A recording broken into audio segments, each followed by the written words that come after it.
So here's what comes in the package. You get the unit itself, the Uni unit, instruction manual, cleaning cloth, a strap, and a nice holder with a magnetic catch. And this is a belt loop, and this little holder loop goes in that little opening right there, and it has a 1/4-20 standard tripod thread on the bottom, and the bottom's nice and flat to work with a tripod.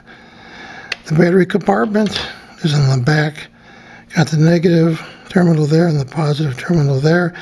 Takes a 3-volt CR2 battery, which unfortunately is not included. I wish they included that battery so that you can be up and running right away. I'm going to go over some of the features. It's a 5 to 1600 yard, plus or minus 33 yard view and working range. It measures distance, angles, height, horizontal distance measurements, continuous scan mode, and there's a power button here and a mode button here, and that's all the controls.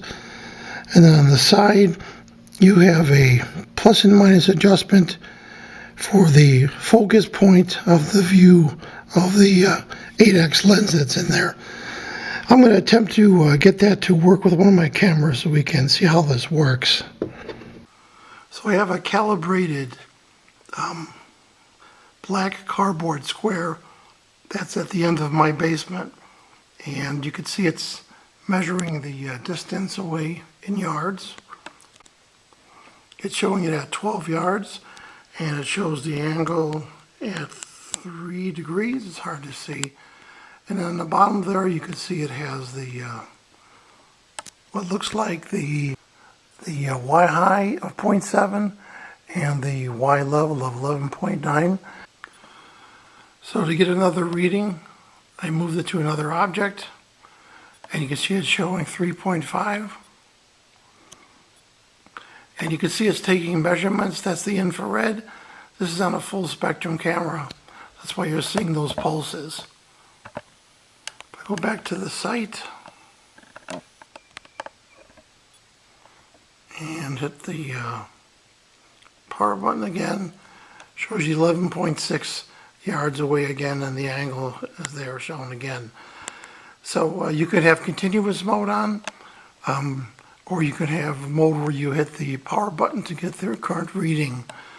And I think it has an interface to an Apple also, so that you can do some calculations on the height away based on the distance and the angle.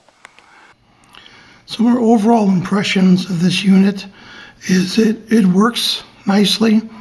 The biggest issue I have with it is the instructions. There's just not enough information to get all the modes to work. I got the single measurement to work by using the mode button to take measurements, and I was able to use using the power button, and then by combining that with the mode button, I was able to get the all-in-one to work. And then I finally got it to the scan mode, but it was very difficult to know what to do based on these instructions. So if they improve these instructions, this would be a much better product. So for that reason, I'm going to give this a 4-star rating on Amazon. I'd give it a 5-star if it had better instructions, but it's going to take you time to figure out how to use it because of the poor instructions. So thanks for watching my video review. I hope to help you make a buying decision.